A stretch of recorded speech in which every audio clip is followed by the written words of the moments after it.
Hello everyone, welcome to this amazing platform of our channel Pariksha for competitive examinations and I am Piyush. तो आज की class में हम cover करने वाले अपने 1300 प्लस कॉमन एरर्स को थ्रू द पार्सिंग। ठीक है, जैसा कि आपको पता ही है, हम सारी की सारी एरर्स को पार्सिंग के थ्रू देखते हैं।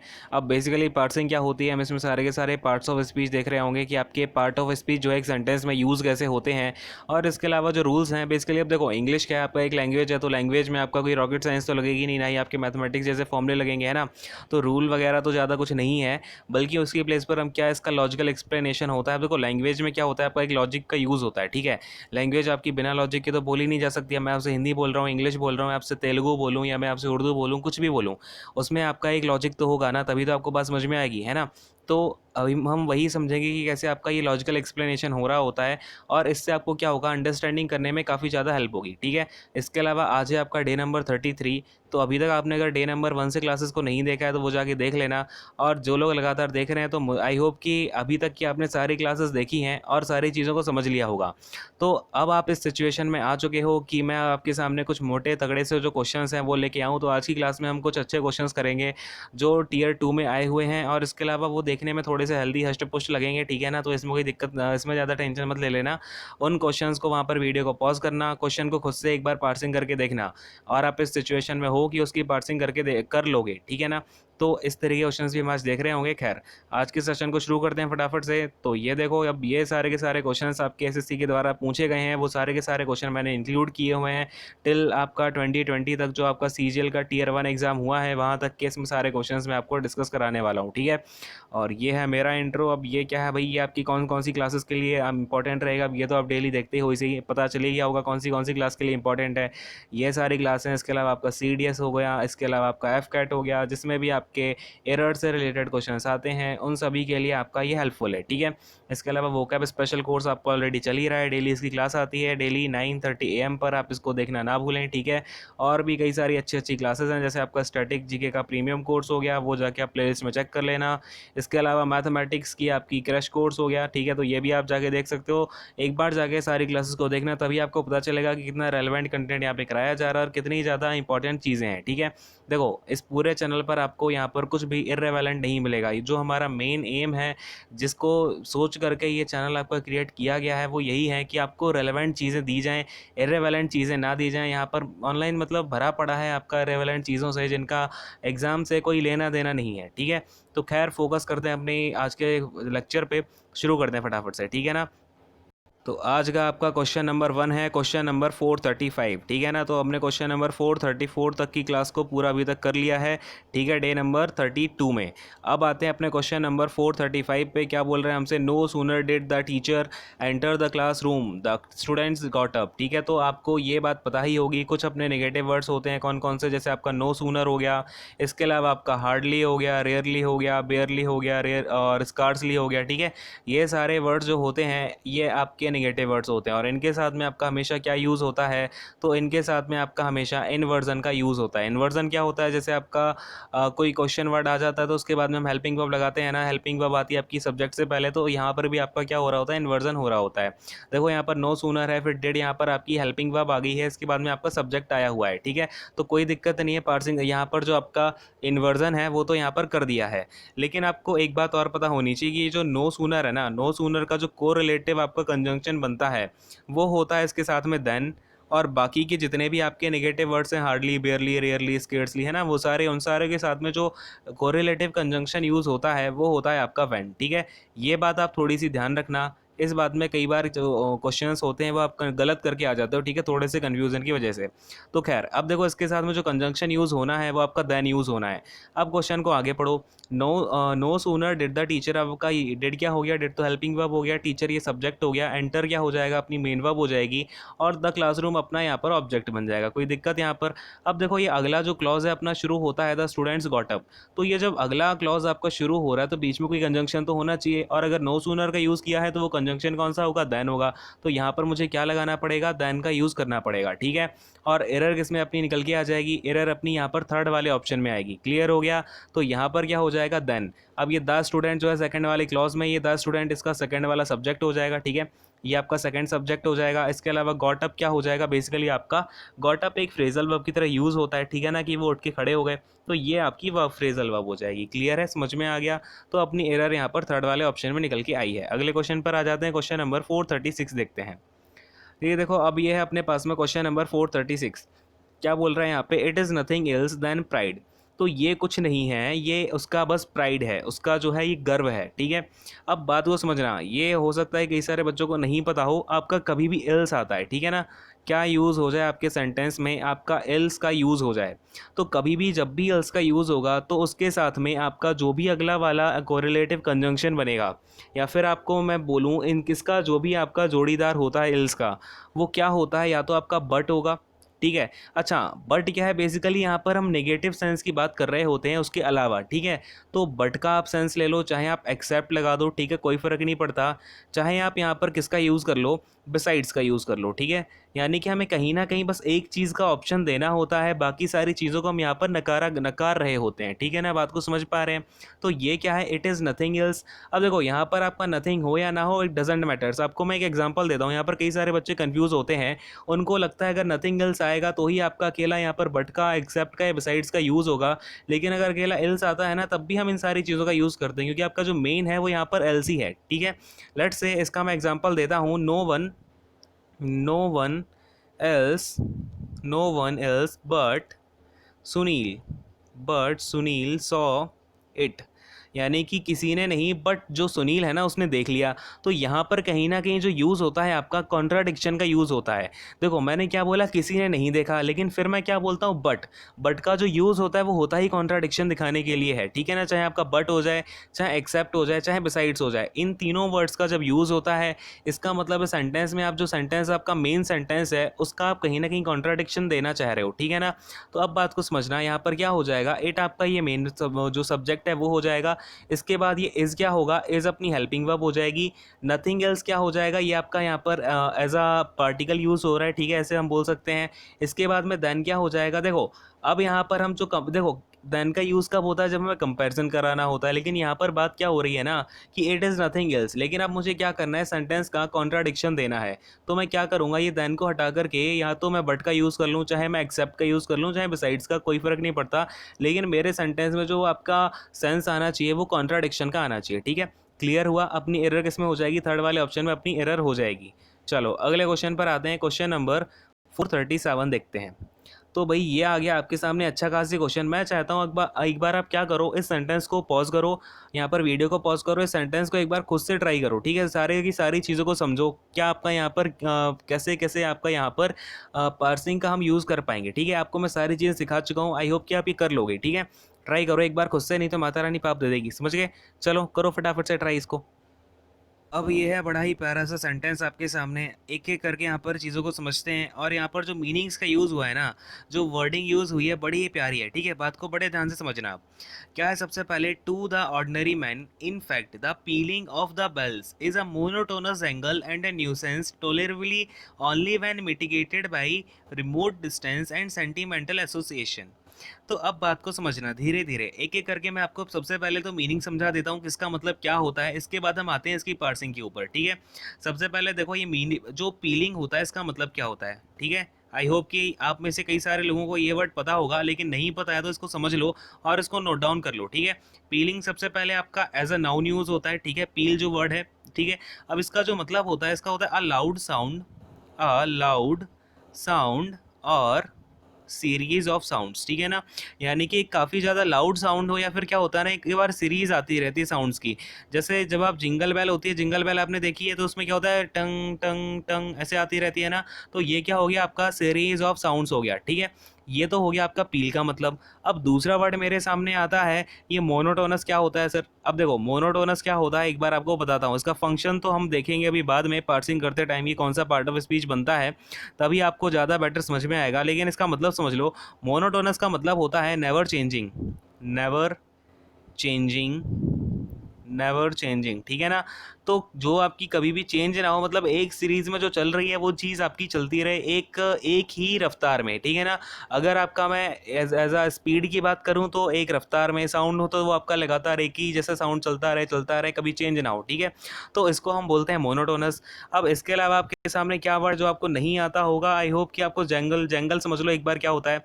देखो ये जो जंगल होता है, ये जंगल क्या होता है, जंगल का मतलब होता है hard noise, a hard noise, a hard noise like. अच्छा, जहाँ पर आपको कुछ समझ में ना आ रहा हो वो मेरे वर्डिंग पर थोड़ा सा ध्यान देना, ठीक है।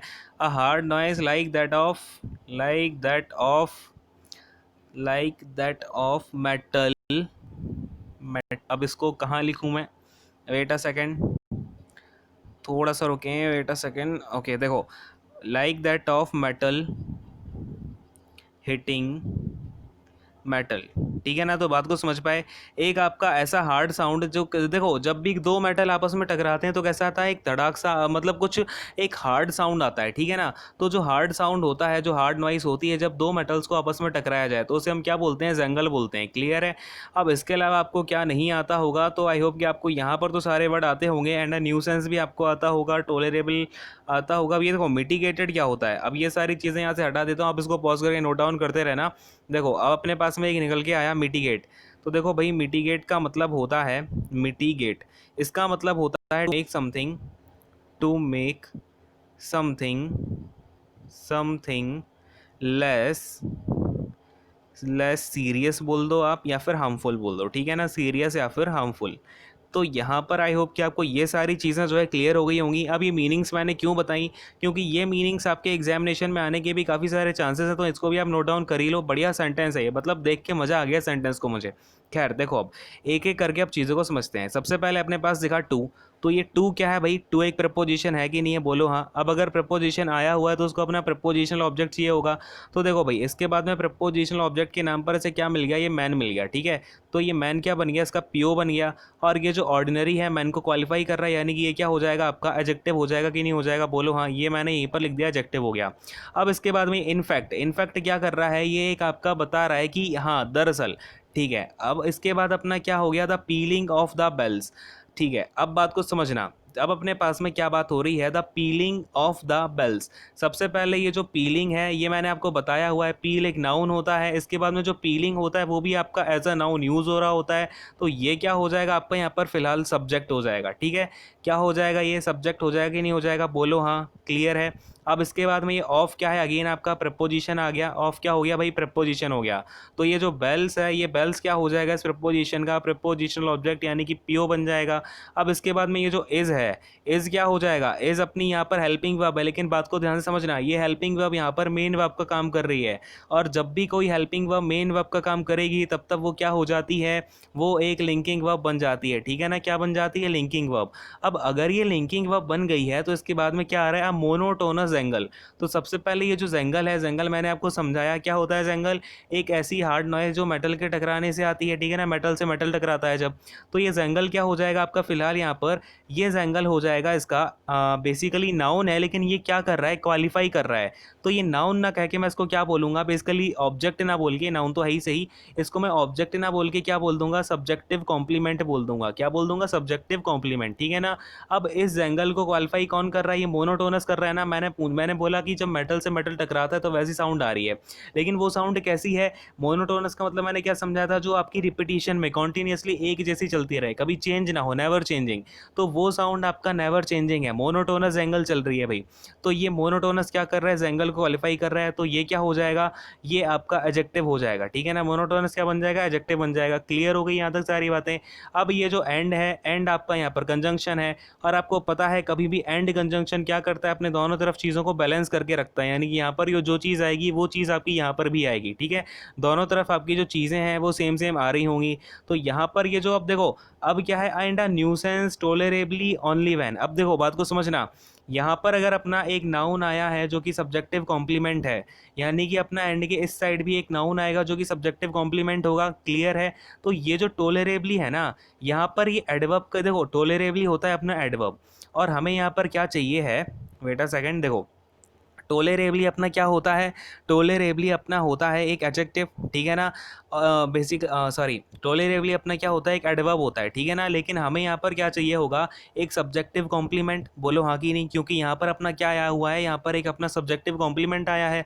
और एक सब्जेक्टिव कॉम्प्लीमेंट या तो नाउन बन सकता है जो कि क्वालिफाई कर रहा हो अपने एक ऑलरेडी पहले वाले नाउन को, यानी उसका जो फंक्शन होगा वो एक एडजेक्टिव का ही फंक्शन हो जाएगा, या फिर मुझे एक अपने आप में एडजेक्टिव मिल जाए। तो यहाँ पर मैं टोलेरेबली नहीं लूँगा, एक एडवर्ब नहीं लूँगा, मैं यहाँ पर क्या लूँगा, एक एडजेक्टिव ले लूँगा जो कि अपना सब्जेक्टिव कॉम्प्लीमेंट का काम करे।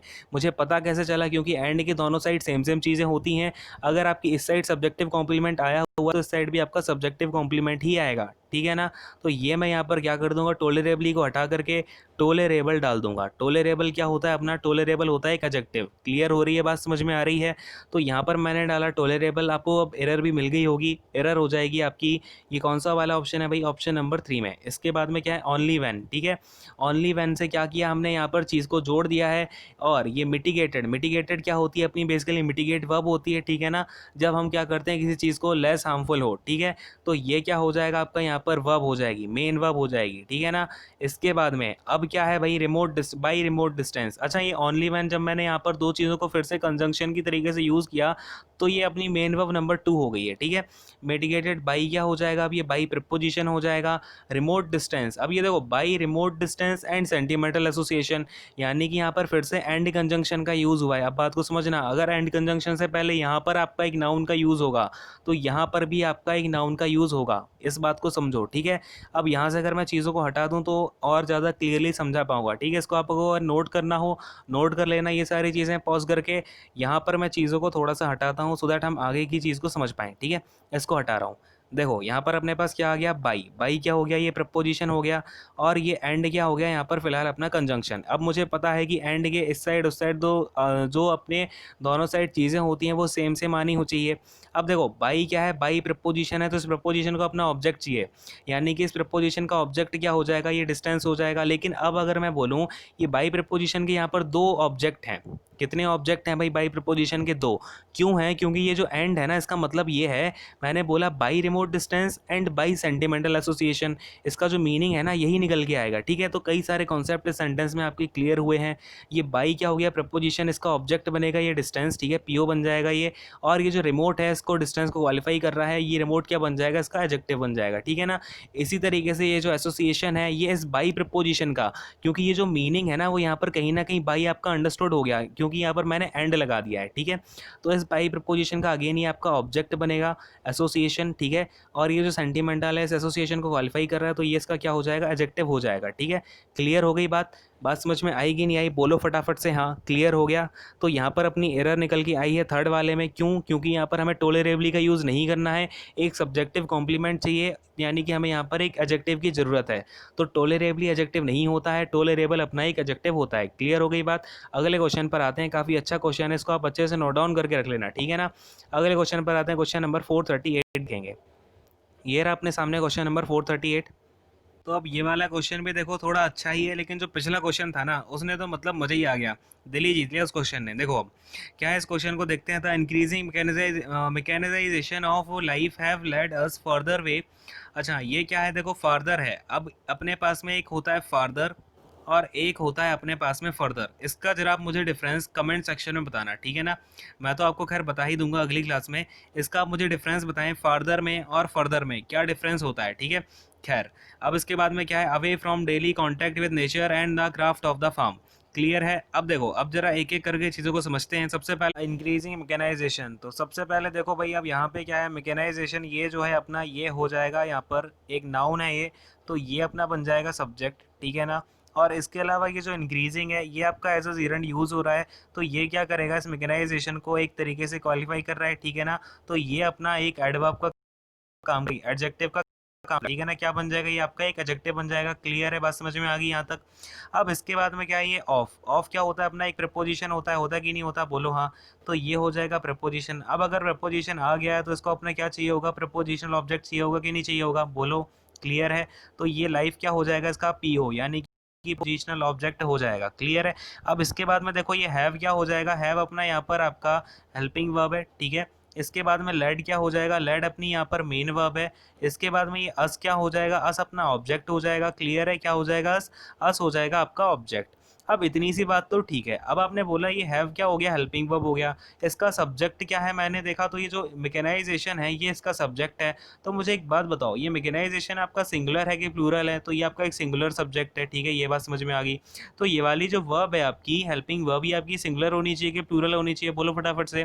प्लूरल होनी चाहिए ना, सॉरी सिंगुलर होनी चाहिए ना। तो ये आपकी क्या हो जाएगी, हैव हटा के हमें यहाँ पर हैज़ करना पड़ेगा, ठीक है ना। इतनी सी बात समझ में आई कि नहीं आई, बोलो हाँ। तो यहाँ पर आपकी फिलहाल एरर तो देखेगी कि सेकंड वाले ऑप्शन में अपनी एरर है, लेकिन हमें क्या करना है, पूरी की पूरी चीज़ों को समझना होगा कि क्या क्या होती हैं यहाँ पे।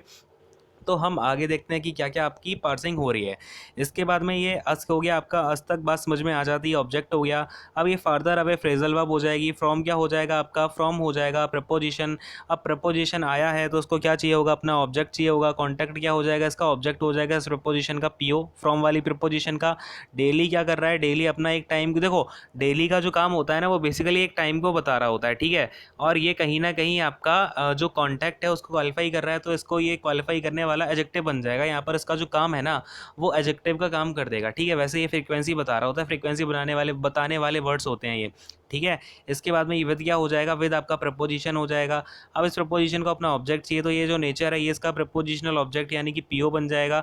इसके बाद में ये एंड है, एंड यहाँ पर यानी कि कंजंक्शन हो गया। इसके बाद में ये जो क्राफ्ट है, अब बात को समझना। अब यहाँ पर क्या आ गया, ये आपका कंजंक्शन का यूज़ कर लिया हमने, इसका मतलब ये जो क्राफ्ट है ना, तो ये क्राफ्ट भी आपका एक प्रपोजिशनल ऑब्जेक्ट बन जाएगा। पूछो क्यों, क्योंकि कभी भी एंड से हम क्या करते हैं, दो चीज़ों को इस तरीके से जोड़ते हैं कि जो आपस में है, मैं आपको बता ही चुका हूँ पिछले सेंटेंस में कि देखो इसका मतलब क्या होगा, with nature and with craft, ठीक है ना। तो यहाँ पर आपका इस प्रपोजिशन के दो ऑब्जेक्ट बनेंगे, यानी ये भी आपका पीओ बनेगा। कैसे हुआ, क्योंकि ये एंड के दोनों साइड क्या होती हैं, चीज़ें आपकी बैलेंस होकर चलती हैं। तो यहाँ पर अगर आपका ये एक प्रपोजिशन के साथ में ऑब्जेक्ट आया हुआ है तो यहाँ पर अपनी प्रपोजिशन विद है, ठीक है ना। तो यहाँ पर आपका अगर विद प्रपोजिशन के साथ में ऑब्जेक्ट आया है तो यहाँ पर भी आपका एक विद प्रपोजिशन के साथ में ऑब्जेक्ट आएगा, ठीक है। तो ये क्या हो जाएगा आपका फिलहाल यहाँ पर एंड, यहाँ एंड क्या हो जाएगा, कंजंक्शन हो गया। और यहाँ पर आपका ये जो क्राफ्ट है ना, क्राफ्ट हो जाएगा प्रपोजिशनल ऑब्जेक्ट। कौन सी प्रपोजिशन का, विद प्रपोजिशन का, ठीक है। क्लियर हो गई बात। अब यहाँ पर ऑफ, ऑफ अगेन फिर से प्रपोजिशन आ गई है। अब इस प्रपोजिशन को भी अपना ऑब्जेक्ट चाहिए होगा, तो ये रहा आपका जो फॉर्म है, ये आपका फॉर्म इस प्रपोजिशन का पीओ बन जाएगा, यानी कि इस प्रपोजिशन का प्रपोजिशनल ऑब्जेक्ट जो है हो जाएगा, ठीक है। क्लियर हो गई बात, समझ में आ गई यहाँ तक सब लोगों को। चलो अगले क्वेश्चन पर आ जाएं क्या। और देखो ये जो मैं पूरे की पूरी कहानी समझाता हूँ, पार्सिंग करके दिखाता हूँ, इसका मतलब ये है कि जब भी आपके सामने इतने बड़े क्वेश्चंस आ जाते हैं ना, तो अगर आपको पार्सिंग आपने करी होगी, अच्छे से प्रैक्टिस की होगी, तो ये ऐसे क्वेश्चंस आपको देखते ही समझ में आने लगेंगे धीरे धीरे कि कैसे कैसे चीज़ें यहाँ पर हो रही होती हैं। देखो अब मैंने इतनी सारी चीज़ें आपको सिखा दी हैं कि अब मैं आपको इतने बड़े सेंटेंस करने के लायक तो समझ ही सकता हूँ, ठीक है ना। और आगे और भी बड़े बड़े सेंटेंस लेके आएंगे और हम उन चीज़ों को भी है। और फिर क्या करेंगे, इसके बाद में इम्प्रूवमेंट जो सेंटेंसेस हैं वो भी हम एक पूरे जितने भी आए हुए हैं अभी तक उनको भी कवर कर लेंगे, ठीक है। तो ऐसे ही आप लोगों को क्या कर सपोर्ट करते रहना है, जो लाइक शेयर वगैरह करते रहना है। और मैं देखता हूँ कि आप लोग शेयर एयर करते नहीं हो, ठीक है ना। तो कम से कम शेयर किया करो, जिससे कि क्या होता है ना, सपोर्ट मिलता है। और यही सारी चीज़ें, ठीक है ना, जिससे मुझे मोटिवेशन मिलेगा सो दैट मैं और भी अच्छी अच्छी चीज़ें कर पाऊँ। कई सारी चीज़ें जो मैं सोचता भी हूँ, तो लेकिन फिर लगता है कि अब भाई जब आप लोगों को समझ में नहीं आ रही है चीज़ें, मतलब आपको सपोर्ट नहीं करना है, शेयर वगैरह नहीं करना है, तो फिर क्या फ़ायदा है ना। तो खैर ये चीज़ें अगले क्वेश्चन पर आ जाते हैं, एक बार देख लेते हैं अगला क्वेश्चन क्या है अपने पास में। If you have a way with words, a good sense of design and administration ability, you may enjoy working in the high pressure world of advertising, ठीक है ना। तो बात को समझो, यहाँ पर बेसिकली क्या बोला जा रहा है अपने पास में, अगर तुम वर्ड्स के साथ में खेलना जानते हो और मतलब कि तुम वर्ड्स के साथ अच्छे हो, जो have a way with words का मतलब होता है वो होता है कि तुम वर्ड्स को घुमाना फिराना जानते हो, अपनी बात को मैनिपुलेट करना जानते हो, ठीक है। A good sense of design यानी कि तुम्हारे पास में एक अच्छा सेंस ऑफ डिज़ाइन का और एडमिनिस्ट्रेशन की एबिलिटी हो, तो तुम क्या करोगे, हाई जो आपका एडवर्टीजिंग का हाई प्रेशर वाला वर्ल्ड है उसमें आप क्या करोगे, अच्छा काम कर ले जाओगे और अपने काम करने को एंजॉय करोगे, ठीक है। ये आपका बेसिक सेंस निकल के आ रहा है। अब क्या हम सारी चीज़ों को देख लेंगे, ठीक है। चलो भाई।